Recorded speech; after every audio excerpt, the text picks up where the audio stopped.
1 year after the massacre, I found myself as a young girl, for some ungodly reason, sneaking around the aftermath inside of one of the most hellish crime scenes in America. Even saying that now, it does not seem real. As I stepped around the blood-soaked places where the victims had fallen, I was oblivious to the ghosts that still lingered in the shadows of one of America's most prolific massacres. At such a young age, I don't think I grasped the gravity of this crime. I walked through the home on Mockingbird Hill in Dover, Arkansas, where Gene Simmons had killed his 14 family members. The home would soon be consumed by flames at the hands of those who couldn't bear its existence any longer. But before the community could try to erase this horrible crime by arson, I got to see this house of horrors. In the true crime community, this case is referred to as the Christmas Killer sometimes because this crime happened on December 22nd and December 28th. Join me today as I share my experience of walking through the crime scene.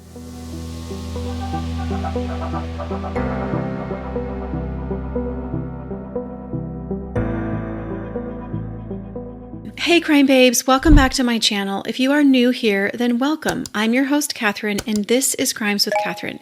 If you're listening to the podcast, thank you so much for tuning in as well. The case I'm covering today is intriguing to me not only because of the shocking disdain this man had for his family members, but because I stood in that awful place and saw the remnants of this brutal, unforgiving crime. Trigger warning, this is definitely going to be one of the harder cases that I'm covering. This episode contains detailed discussions of a killing spree, including children and babies, and while brief, this episode contains discussions about abortion. This episode also contains explicit discussions of incest and domestic violence. Please proceed with caution and prioritize your mental and emotional well-being. Today we're talking in depth about the crimes committed by Ronald Gene Simmons of Dover, Arkansas.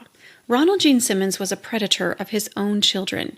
He impregnated his 17-year-old daughter, Sheila Marie. For a while, he and his wife raised the child as theirs, not telling anyone the secret. When Simmons realized he no longer had control of his family like he once had, Simmons killed 7 members of his immediate family on December 22, 1987. And then on December 26th, he continued his murderous spree and killed 7 more family members. On December 28th, he also killed 2 people from the community that he felt had wronged him in some way. Before we get into the details of this crime, I'd like to share with you my experience of walking through the home where this massacre took place. My great-grandma Daisy was from Dover and had 5 sons, one of which was my granddad. Often, my granddad and all of his brothers would get together on Thanksgiving there in Dover, Arkansas, near their old home place. At different times, my family and I would travel down to join in the festivities over Thanksgiving break. On one particular visit, the crime had happened the Christmas before and was still heavily discussed among my relatives. My relatives from Dover had already driven by the scene of the crime, and the rest of the relatives from out of town were morbidly curious and wanted to see for themselves. I think the adults planned on just driving by, but when we arrived, the house wasn't blocked off and easily accessible. Now, I don't know about the legal ramifications of trespassing onto a crime scene, but it's been over 20 years. I mean, I was a minor, and I'm not giving up anybody's names. So we went to do a drive-by of the crime scene. The house was on a hill set back from the road, and as we drove up, we could see that the house was hidden by a cinder block wall that Simmons made his children build. He definitely wanted to keep people out. It was a fairly narrow trailer home with a small addition. I think they put 2 trailers together to make a larger one. We sat in our cars for a moment, silently staring at this average, run-down-looking home. One by one, we piled out of our cars, not knowing what we were about to walk into. My uncles went off in search of the graves, rumored to have been dug by Gene Simmons' children. The rest of us tried the front door, and it was unlocked. That is how I found myself traipsing through a crime scene at such a young age. We entered a small front room like a sunroom or maybe an enclosed porch, and on either side of the door leading into the house there were big glass windows. I specifically remember the glass next to the front door shattered by what I assumed were bullet holes. I immediately felt chills. I had heard my family describe Gene Simmons as shooting each family member one by one as they walked in the door on Christmas morning. I know the crime was glorified in my young mind, but I was picturing this man on Christmas morning sitting in a rocker, aimed and ready to fire at each person that walked in. Actually, that is kind of how it happened. I thought the bullet holes were going to be the creepiest thing I saw, but upon entering the home, I saw deep red pools of dried bloodstains on the carpet. You would think that after almost a year that the crime scene would would have been cleaned up, but it was not. It was evident that vandals had trashed the place and it had been ransacked. Even though the vandals had trashed it, you could tell by the filth this family lived in very poor living conditions. I remember as I was trying to step around the dark stains on the carpet, I stepped over a Bible. It just gave me the chills. I wanted to pick it up and look at it, but I didn't dare touch anything. We all kept our hands to ourselves and walked around very somberly. I think everyone was just so unprepared to actually be inside this residence, and we were paralyzed with our thoughts. I remember hearing quiet murmurs from the adults. In the living room, there were still Christmas presents neatly wrapped up, stacked up, surprisingly untouched by the vandals. I just can't believe after all this time that vandals didn't steal the presents. In the kitchen, there was a table with a couple of misplaced chairs, some silverware, and the pantry was bare except for like 1 or 2 items. The vandalized parts of the property had open containers of mayo and ketchup, so some of the stains on the floor were ketchup, but there were also stains that you knew were not ketchup. I remember there being 3 or 4 bedrooms down the hallway, and in one of the bedroom closets, I saw something that really unnerved me. I stepped into one of the bedrooms, and there I saw a baby crib standing alone in the middle of the room. I remember this intense feeling of heaviness and sadness when I saw the baby crib, and then my eyes drifted around the room, and I saw something else. There were a couple of little infant outfits dangling on their hangers in the closet. Seeing that was a very distressing moment for me. I rushed out of the room and brushed past one of my family members in the hall. I whispered, "There's still baby clothes in there," and they gasped. At that point, I had seen all I wanted to see. I went back outside and waited for my family in the messy front yard. I didn't care to walk around the property and look for any graves. My uncles eventually came back from their search, and we all just kind of stood around the front yard talking about this heinous crime. Well, actually, I was listening because I was just a young girl, so I was more like eavesdropping on what everyone was saying. We weren't at the property long, and it was a quiet ride back to my relative's home. One other thing I want to mention is that on the way back from our trip to Arkansas, my family and I stopped at a gas station. There was a book in that gas station for sale about the crime. The title of the book was Zero at the Bone, and I snatched that up and was so excited to read it. I never understood what the title meant, so I researched it the other day, and the phrase zero at the bone basically means shocked or chilled to the bone. This expression has been used in different poems and writings, one of which was Emily Dickinson's poem, A Narrow Fellow in the Grass, the fellow referring to a snake. In the last lines of her poem, it reads, "But never met this fellow, attended or alone, without a tighter breathing, and zero at the bone." If you were to suddenly encounter a snake in the grass, there'd be that feeling of fear that chills you to the bone. It kind of stops you in your tracks. I think the title of this book is genius because that's what it would have been like for the victims encountering Gene Simmons in their family home on that horrible day. So props to the authors on giving the book such a creative and appropriate title. Now, my mother absolutely did not want me to read this book. I don't know how I even had money as a kid, but I guess I had souvenir money. My mother probably assumed I would buy some sort of ceramic keepsake, or maybe like an Arkansas magnet, but I came out of the gas station with this thick book about the murders. She was not a happy camper. She said, "That book is evil. That man was Satan himself, and we are not reading that book." On the trip home, though, I skimmed through the book's pictures. She kept looking over at me like clearly uncomfortable, but didn't want to take it from me. If you're a parent, you'll understand that sometimes you just got to pick your battles. I remember reading about the incest, and I think that's ultimately why she was against me reading this book. Obviously wanting to protect me from such an immoral story all the way around. But I was like, hey, I can handle this. I mean, I just walked through the gruesome crime scene. We got home from our trip, went to bed, and the next morning I went to finish the book, and it was nowhere to be found. Big surprise. I can't imagine where it went to. I forgot about it over the years, but the other day I received a surprise. My mother gave this to me a few weeks ago, telling me it had been at my uncle's house. Gotta love when family teams up together to protect the young minds. I think you can still get this book on eBay. I still can't believe I got it back. Like, this is so exciting to me. You can tell that this is very old. I mean, it's over 20 years old, and this was actually the original book. So, sorry, I'm just in awe. She knew I was covering this case, And she also gave me some photographs that were taken that day of the crime scene. And trigger warning, these photos are quite gruesome and depict an actual crime scene. Please use caution when going forward. I apologize for the quality of these images. I wish they were zoomed out more, but these are the original photos taken by my family members back when we walked through the home. In these photos, you can clearly see the stains on the carpet that I had to step around and the splatter on the walls and other areas. I still cannot believe I walked through this and the property wasn't secured. You can kind of see where the attacks took place. At first, I thought this bedroom with all the trash and things might have been Gene Simmons' private room where he kept a multitude of writings. He was eccentric and neurotic about making lists and keeping family photos stashed away in his room. He just had a lot of junk in his room. But then I thought it looked more like the boys' room with the door being decorated with all those stickers. I can see a science workbook that would be like junior high reading material. And to me, it looks like an E and an S were made out of stickers at one time and had started to peel off the door. That could be the initials of 14-year-old Eddie Simmons. If this is the boys' bedroom, this is where one of the gruesome attacks started, in this bed propped up on its side. Down the hall, there was another bedroom that my uncle got a picture of where the mother and her young girls most likely would have been sleeping. I can't remember if this was the room with the baby clothes in it, but I feel like they were hanging in that closet. Later in this episode, I go into more details, but after Gene strangled the children, he submerged them in a barrel of water in the home, and I'm assuming this picture there in the kitchen is of that barrel. In this picture, I'm not sure if it shows the drive up to the house or if this is what Gene named Little Princess Lane, where he kept some of the bodies after the crime.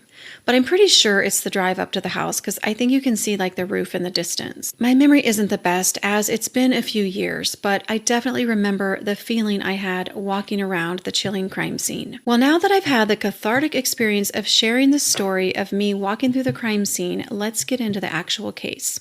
Let's talk about who Gene Simmons was. Ronald Gene Simmons was born on July 15, 1940 in Chicago, Illinois to Loretta and William Simmons. He had one older brother and a younger sister from Loretta and William. Gene's mother, Loretta, endured quite a bit of loss in her life. She was left orphaned at age 10 and her mother's sister's family raised her. She had a good upbringing and was described as highly intelligent and very proper, but was obsessed with genealogy, trying to find her place in the world after being left without her bio parents. She went on to complete some college and in her early 20s was working as a nurse when she had some sort of mental breakdown. She had to leave the hospital she was working for. She spent time under the care of a doctor until she resumed working as a piano and French teacher from her home. She eventually married William Simmons, had the first two children, Gene and his older brother Robert. For some reason, Loretta ended up divorcing William and then realized she didn't want to be a single mother, so she remarried him, and then they had a daughter. 1 year after the daughter was born, William died on the job of a massive coronary thrombosis. Gene was about 3 years old. Loretta found some clerical work and while working at the War Department, met and married a William Griffin. Gene would end up referring to this man as Dad Griffin throughout his life. Griffin and Loretta had several children together, including twin boys who died at birth. Griffin was a civil engineer for the Army, so they moved around quite a bit. Gene was just beginning second grade when the family moved to a small place outside of Hector, Arkansas, a town 70 miles from Little Rock. Gene would call this the happiest time of his life. When he and his older brother grew up, they each tried to buy the property in Hector, but were never able to. For years, Gene daydreamed of moving close to his old home place, and later, that's why he chose the house near Dover, Arkansas, on what he named Mockingbird Hill. As Gene grew up, his fits as a toddler became uncontrollable outbursts as a teenager, and his parents had quite a situation on their hands. He was willful, spiteful, and just plain mean to his siblings. I think Gene felt ignored and overwhelmed by his mother's attention to the babies and other children in the house. When he was a teenager, they sent him off to the Morris Academy, a Catholic reform school in, ironically, Searcy, Arkansas.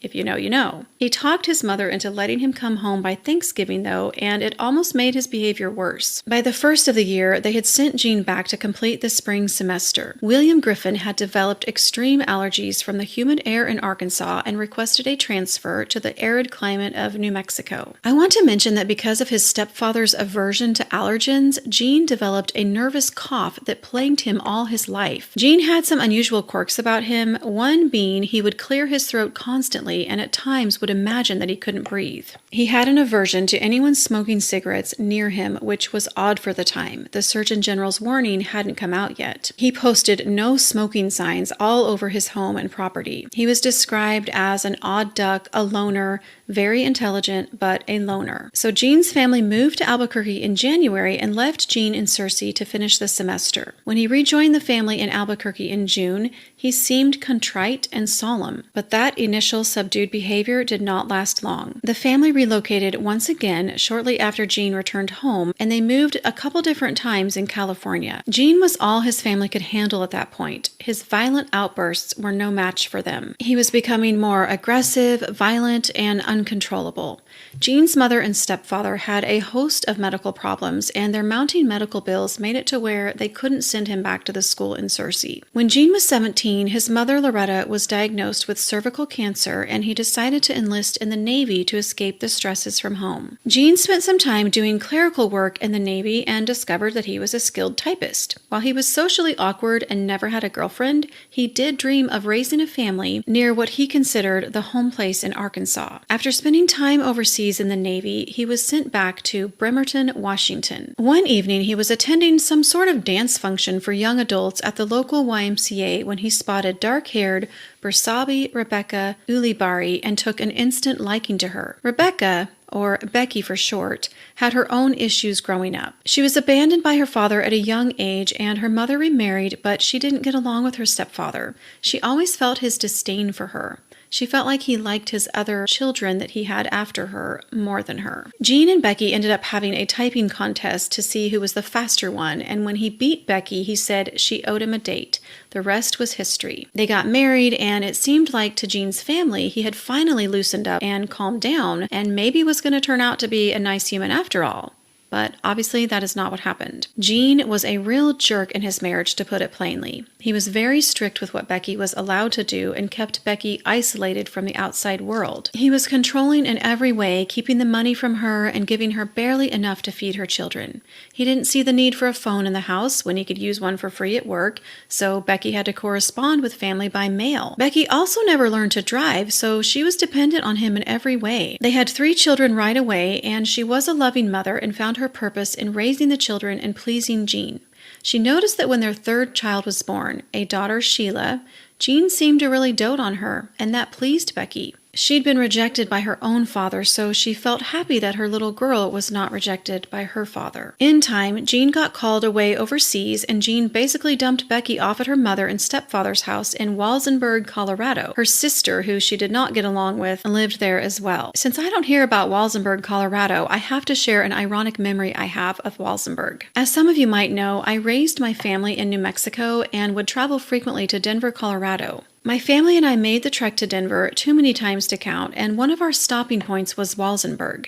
As you drive into town from Highway 160, there's a park off the side of Main Street, and we used this park to let the kids burn off some energy. It was one of those parks with old, vintage equipment and probably not up to code, but my kids had a blast. It was a really nice place to stretch our legs, and then we would get Carl Jr.'s to eat further down Main Street. Fond memories. Okay, back to our story. The year for Becky in Walsenburg was rough and lonely for her.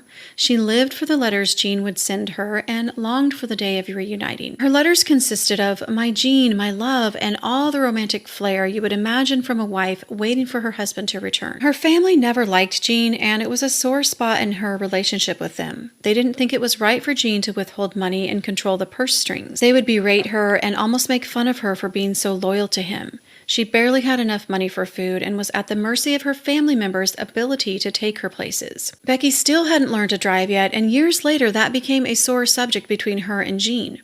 Not that she couldn't drive, but that she wanted to learn how. Gene was against her gaining that independence. When Gene finally returned to the U.S., he took his family and lived in California for a few years before his assignment took him and his family across the ocean to England. While they were in England, that's when Becky decided she wanted to learn to drive, and that request triggered something in Gene. He was very controlling, and he didn't want Becky having any independence. He adamantly said no, but she insisted on learning to drive. He knew he couldn't very well keep her from learning to drive because someone at the church she attended sometimes had offered to teach her, so he kind of felt like he had to allow her to learn, but on one condition. He would be the one to teach her.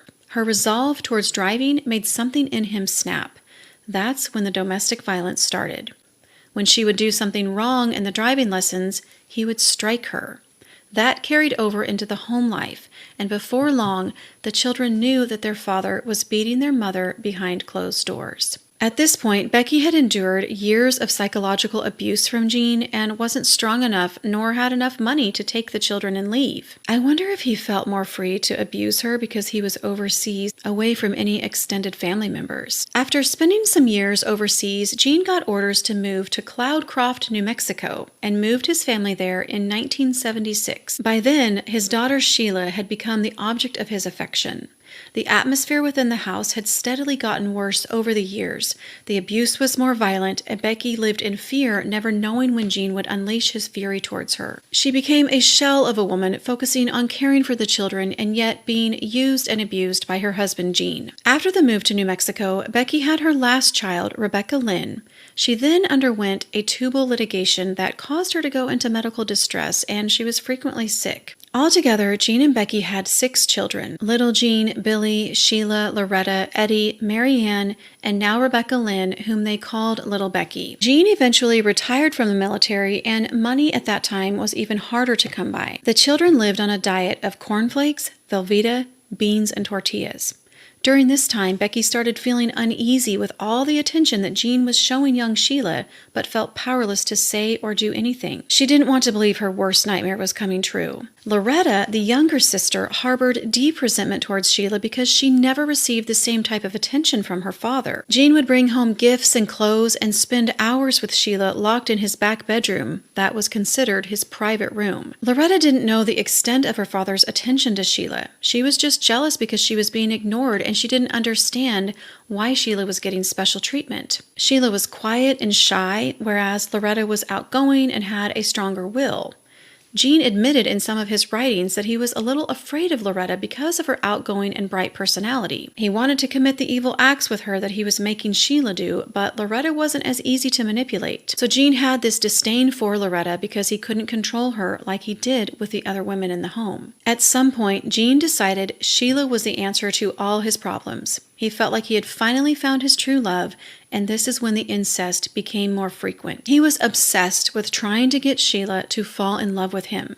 He would tell her that her mother would understand and it wasn't wrong, that they were meant to be together. Although Becky did suspect the worst, she felt powerless to stop it after years of physical and emotional abuse. Little Gene, the oldest son, had finally reached the age where he could move out on his own. He hated his father and only visited the home to see his mother at different times. Sheila was in high school when she found out she was pregnant by her father in March of 1981. Gene took this news as a celebratory event. Since Becky could no longer have children, he felt he had no use for her, and he decided that Sheila would be the new way to carry on the lineage and give him essentially more people he could control. So he was ecstatic about this baby, although it was short-lived when he started thinking about the legal ramifications that could potentially play out. But for a time, he was excited. On the day of Sheila's prom, March 21st, 1981, he insisted that she go. She didn't have a date and she did not want to go. She was about 5 months pregnant at that time and did not want to leave the house. But Gene, being in control, forced his daughter to put on a prom dress and take pictures where she was clearly uncomfortable. He told her that while she was at the prom, he was going to tell everyone the great news of her pregnancy. Everyone meaning the family. She was scared to death. She hesitated getting ready, brushing and rebrushing and reclipping the barrettes in her hair several times before coming down to the living room for pictures. Gene always had the camera on Sheila and even took pictures of Sheila in the bath.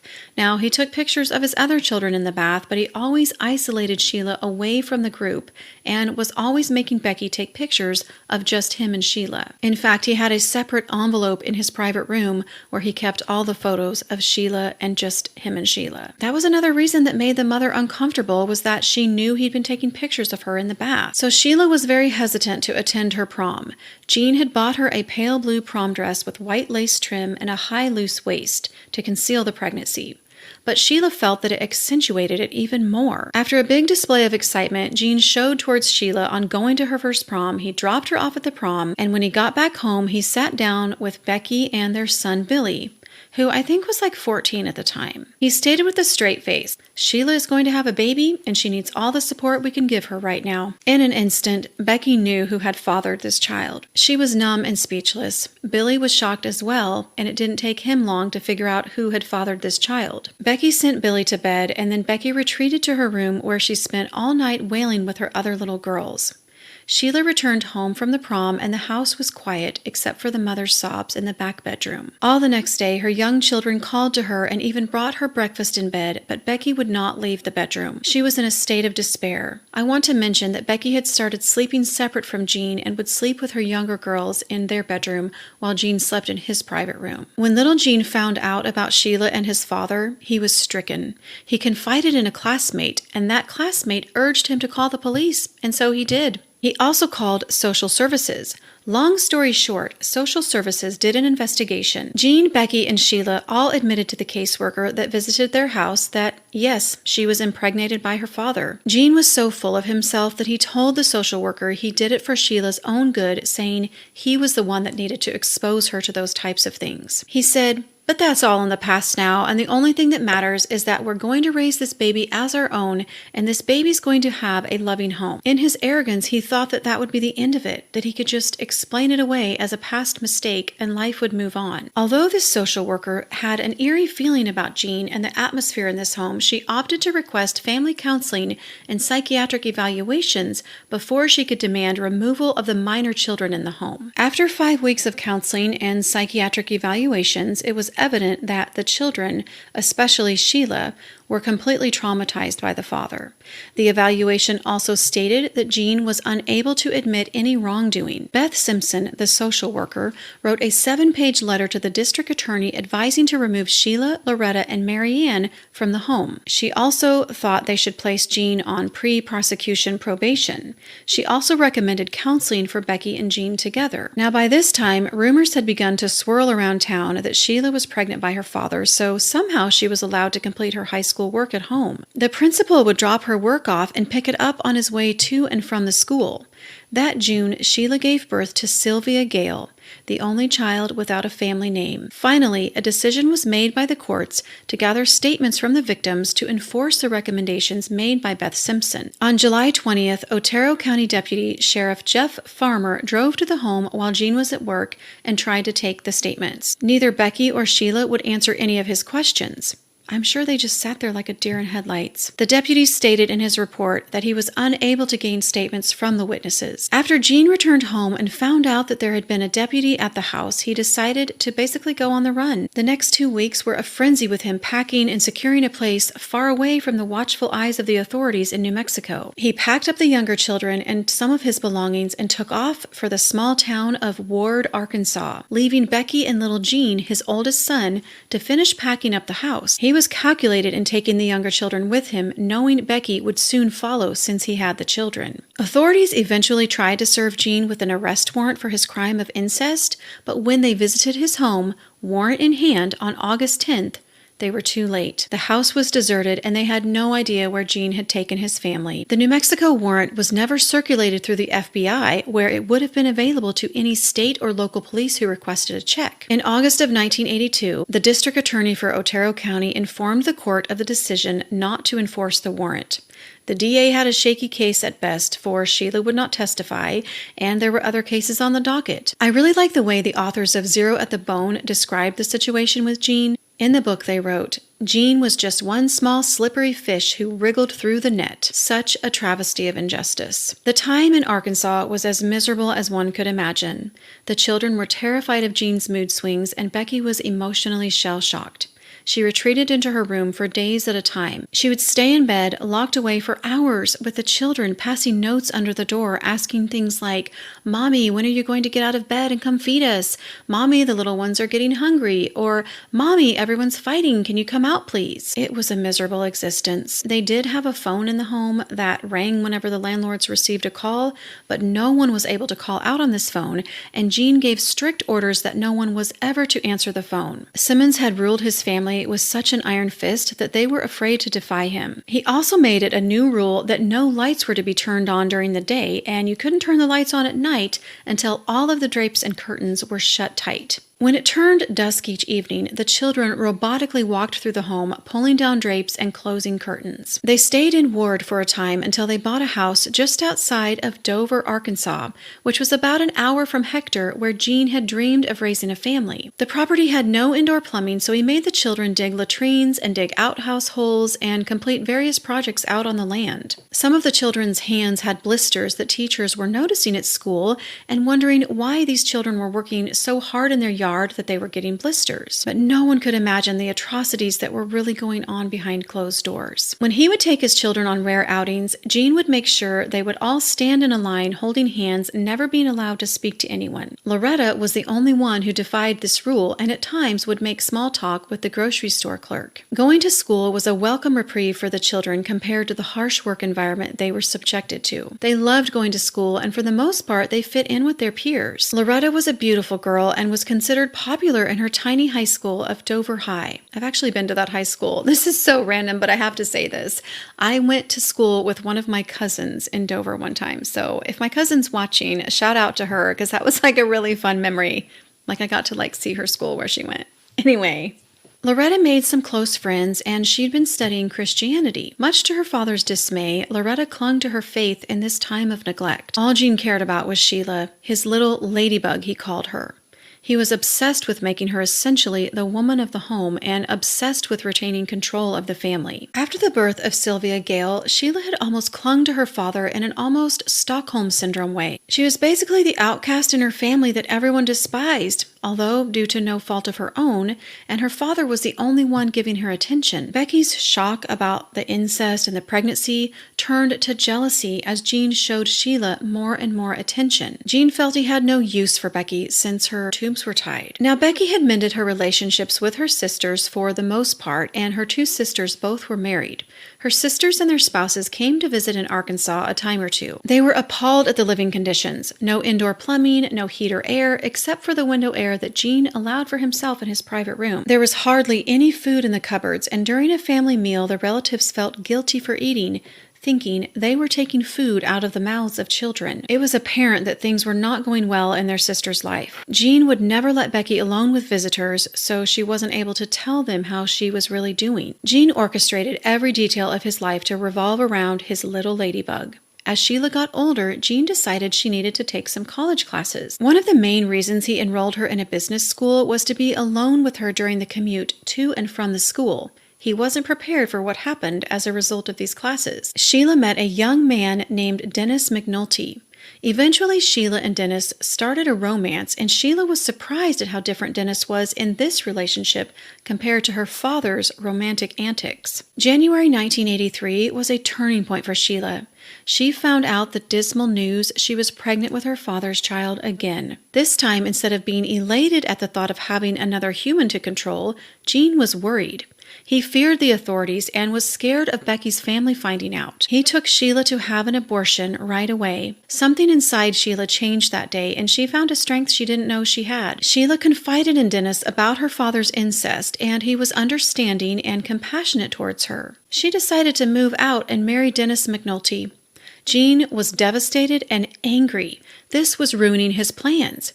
After many discussions, it was clear that he could not dissuade the young couple. They were going to get married no matter what. Billy and little Gene also found love, wed, and had children. Gene retreated more inward, the hatred towards his family growing. In January of 1985, Gene found a clerical position at Woodline Motor Freight in Russellville and also worked part-time at the Mini Mart in Russellville. At this time, he kept his children pretty much on lockdown at the house on Mockingbird Hill, with the exception of public school. Becky's sister Viola and her husband Roger stopped by unexpectedly one afternoon when they were traveling through the area. They knew Gene would be at work, and they wanted to talk to Becky. After years of secrecy and shame, Becky finally sobbed into her sister's arms and told them of her plight. Naturally, the couple was shocked and heartbroken. They devised a plan to write each other letters in secret. Over the next few weeks, Becky would find strength in communicating with her sister and often threatened to turn Gene into the authorities if he laid a hand on her or did anything to the children. Becky would refer to Gene as Fatso in her letters, and some of the letters included in the book seemed to me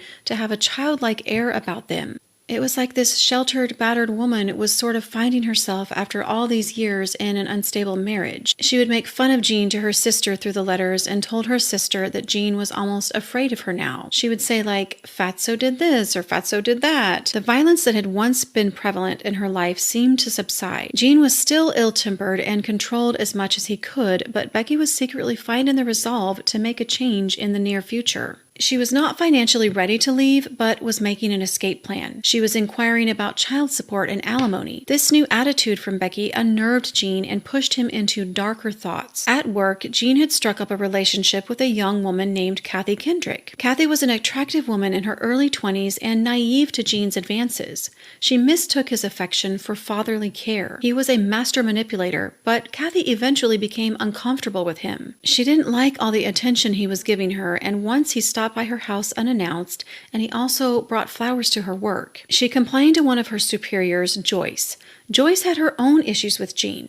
She had to get on to him about something work-related once, and he exploded on her. She reprimanded him and noted his behavior in his file. Later, when Kathy confided in Joyce about Gene's unwanted advances, Joyce confronted Gene and told him how Kathy felt and reprimanded him for causing distractions in the office. The next day, on November 17th and November 18th, Gene called in sick for the first time, and then on Wednesday, he marched into the office where Kathy sat on the phone. He pushed the hold button and yelled, "I hope you're happy now." He walked into Joyce's office and said loudly where everyone could hear, "Take this job and shove it." Joyce said, "What is the matter?" And Gene replied, "Why don't you ask her?" and pointed at Kathy. He huffed his way out of there and began devising a plan to get back at everyone who he felt had wronged him. At some point, Gene went with Becky to visit Sheila and Dennis and their newborn son.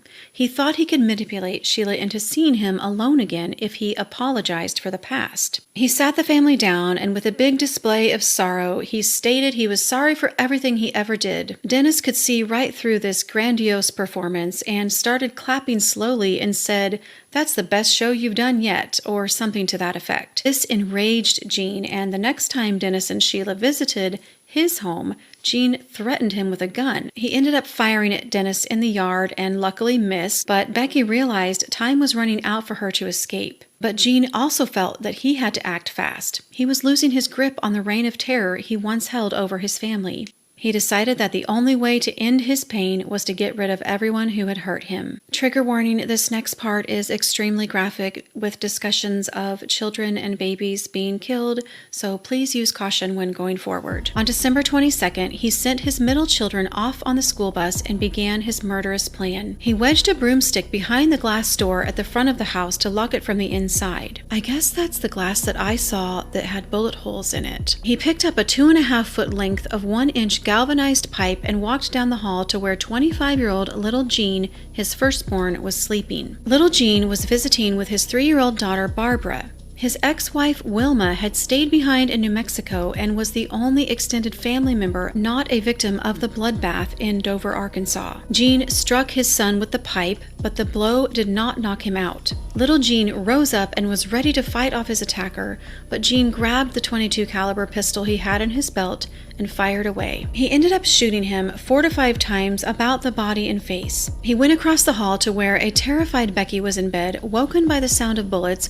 holding her granddaughter Barbara. He grabbed the pipe and struck Becky in the head twice before shooting her as well. Then he strangled little Barbara with a piece of nylon string. His plan was well underway. Several weeks before Christmas, he had forced his children to dig cesspits in the woods behind the trailer house. He subsequently placed the 3 bodies in these deep pits. He covered the bodies with kerosene and barbed wire and covered them with roofing tin to keep animals out. He lay in wait for his next victims. Later that afternoon, Loretta, Eddie, Rebecca Lynn, and Mary Ann returned home from school. Gene was waiting for the school bus and claimed he had a surprise for each of them, but said they must take turns receiving their gift. He made them wait in a heated car while he took them inside one by one to receive their gift. Loretta was the first to go inside. Amidst all the atrocities in the home was still decorated for Christmas with a tree and lights in the corner of the living room. 17-year-old Loretta went inside with her father, probably at first with a feeling of goodwill and excitement as they passed the Christmas tree. He led her down to his private room in the hallway, and then there is when he strangled her with the nylon cord. He brought the other children in one by one until he had strangled them all. After each strangling, he dragged their bodies across the hall to where the barrel of water was for hand washing and light laundry. He then held their heads underwater to make sure they were deceased. This was the barrel, I believe, seen in the photo my family captured that day that we walked through the crime scene. It just seems like such overkill. On December 23rd, Gene left his post as guard of the buried bodies and went to the bank. He left a rambling letter in a safe deposit box and at the end stated, Kathy Kendrick was part of the problem. He then went to a Sears department store and picked up a stereo he had ordered for Becky for Christmas. He returned home, placed the gift under the tree, had some beers, and waited for the next round of family to arrive. His 22-year-old son, Billy, arrived first with his wife, Renata, and their 18-month-old son, Trey. I think this was around December 26th. He shot Billy in a back bedroom and then shot Renata several times before setting Trey on his knee and strangling him in the dining room. Like the other children, he placed Trey into the barrel of water to make sure he accomplished his plan. I wonder if I saw the chair that he sat in to strangle the baby. Like, this is just so awful. He placed all three bodies next to each other in the dining room. Sheila and her husband Dennis, whom Gene loathed so badly, arrived shortly after with his daughter/granddaughter Sylvia Gale and Sheila's young toddler-aged son Michael, who she had with Dennis. He shot Sheila first several times, and when she was mortally wounded on the ground, he shot her in both of her eyes. He then swiftly killed Dennis as he entered the residence. He strangled Sylvia Gale like he did the others and placed her in Loretta's bed, face down, and covered her with a blanket. He then strangled and submerged baby Michael in the rain barrel. He wrapped Trey and Michael in plastic and shut them in the trunk of a car on the property. He covered the bodies in the home with children's clothing and coats, but placed Sheila beneath the Christmas tree and covered her with Becky's finest tablecloth. Later that evening, he went into town and had a drink, being remembered by waitresses at the bar as being quiet and withdrawn. On the morning of the 28th, he took his murderous spree into the town of Russellville. Simmons entered Peel and Eddy Law Firm, where Kathy Kendrick now worked. The woman that rejected his advances while working at Wood Motor Freight was sitting behind her desk on the phone. Gene walked right up to her and instantly shot her in the head. He fired 3 more rounds before running out the door. Kathy, 24 years old, died later that day at St. Mary's Regional Medical Center in Russellville. Gene then took his madness to Taylor Oil Company, where he had worked previously and apparently didn't like the owner, Rusty Taylor. He felt like he was not valued as an employee. Gene entered the oil office and saw Rusty Taylor through his open door and fired 2 rounds. Although shot, Rusty survived. The next victim was not so lucky. Gene turned to leave at the same time as J.D. or Jim Chafin, a 34-year-old Russellville firefighter and part-time worker at Taylor Oil, walked inside. Gene killed him instantly. Julie Money had just started her first day of work at Taylor Oil and was coming out of the restroom when a bullet luckily missed her head. By now, the Russellville Police Department was receiving several calls, but Gene wasn't identified yet. He then took his rage into the mini-mart where he had felt disgruntled as an employee. I forgot to mention, a little bit before Christmas, he had called the mini-mart and just quit suddenly without any warning, and the mini-mart workers didn't know why. But Gene was definitely making a plan. He was out to get his former co-worker, David Salyer. He walked in and started firing. Salyer and a friend, Tony Serta, were sitting at a table in a far corner of the store when Gene came through the door and fired. Salyer ducked as a bullet missed him. Roberta Woolery lunged for the phone and Gene fired 2 shots that grazed her face and shoulder. Now, she was an employee and worked with Gene, and he didn't really have any problem with her, but he was not going to let anyone get in his way of his plan. She ducked behind the counter while still on the phone. Salyer was truly a hero in this story. He picked up a chair and charged across the store before Gene could shoot Roberta again, screaming, "Get out of here, you SOB!"